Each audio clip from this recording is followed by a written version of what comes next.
जय श्रीराम. श्री ब्रह्मचैतन्य गोंदवलेकर महाराज यांच्या प्रवचने ह्या पुस्तकातील आज 9 फेब्रुवारीचं प्रवचन. नित्यनेम करणे म्हणजे काय? नित्यनेम करणे म्हणजे सर्व काळ नित्यात राहणे. आपण मुळात स्वतःच नित्य असून अनित्यात राहिलो आहोत. नित्य जो परमात्मा त्याला विसरून विषय जे अनित्य त्यात पडल्यामुळे आपल्याला त्याची आठवण होत नाही. त्याची ज्यामुळे आठवण होईल असे जे करणे त्याला म्हणायचं नित्यनेम. आपण नेहमीच नित्यनेमात असावे पण तसे होत नाही. म्हणून दिवसातून थोडा वेळ तरी त्याची आठवण होण्याकरिता काही वाचन आणि वाचलेल्याचे मनन म्हणजेच त्याची सवय होते. जो अखंड नामस्मरण करतो तो नेहमीच नित्यनेमात असतो. नित्यनेम खरा कोणी केला असेल तर तो ब्रह्मानंद बुवांनीच.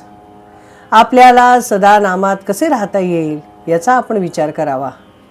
याकरिता गुरु आज्ञा प्रमाण मानणे हेच खरे साधन आहे. गुरु सांगेल तोच नित्यनेम होय. त्याला शरण जावे. रोज थोडेसे वाचन, त्यानंतर मनन, मननानंतर त्याप्रमाणे आचरण आणि शेवटी गुरुस अनन्य शरण. हाच साधकाचा साधनाक्रम आहे आणि हाच त्याचा नित्यनेम होय. आपले आयुष्य जसजसे वाढत जाईल तसतशी साधकांची भगवंताला भेटण्याची उत्सुकता वाढत गेली पाहिजे. केवळ नित्यनेम आहे म्हणून उगीच करू नये. साधकाने कोणतीही गोष्ट मनापासून करायला शिकावे. साशंक वृत्तीने परमार्थ बिघडते हे ध्यानात ठेवावे.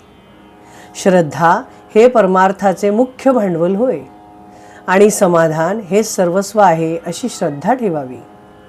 ज्याप्रमाणे थर्मामीटरने आपला ताप आपल्याला पाहता येतो त्याप्रमाणे साधन करताना आपल्याला समाधान किती झाले हे पाहिले पाहिजे. साधकाने जगातले दोष पाहू नयेत कारण त्या दोषांचे बीज आपल्यामध्येच असते. लोकेशणा मान फार घातक आहे. मोठे मोठे साधक सुद्धा त्यांच्या पायी अधोगतीला जातात. तसेच पैसा आणि कामवासना यांच्या मर्यादा ओलांडल्यामुळे मोठे साधनी लोकसुद्धा भगवंताच्या जवळ येऊन घसरतात. जगातले हे सर्व पाश आपल्याला बंधनात पाडतात. भगवंताचा पाश हा खरा पाश. तोच आपल्याला सर्व बंधनातून मुक्त करून शाश्वत समाधानाचा लाभ मिळवून देतो. जगाच्या मान अपमानाला कधीही भुलू नये. पैसा आणि कामवासना यांच्यापेक्षाही मान हा देहबुद्धीला जास्त चिकटून आहे. तिथे अगदी सावध राहावे. जिथे आपल्याला मान मिळण्याचा संभव आहे तिथे जायचे टाळावे. टाळणे शक्य नसेल तर हे भगवंताचे देणे आहे असे मनापासून समजावे. जो खरा मोठा असतो तो कधी मानाची इच्छा धरत नाही आणि मान त्याच्याकडे आला तरी त्याची क्षिती बाळगत नाही.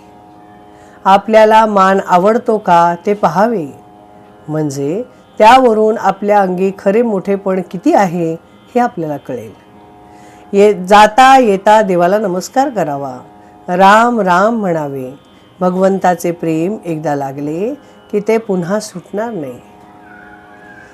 भगवंताचा पाश हा पाशच खरा आहे पण तो आपल्याला सगळ्या बंधनातून मुक्त करतो. जय श्रीराम. श्रीराम जय राम जय जय राम. श्रीराम जय राम जय जय राम. श्रीराम जय राम जय जय राम. श्रीराम जय राम जय जय राम. श्रीराम जय राम जय जय राम. जय श्रीराम.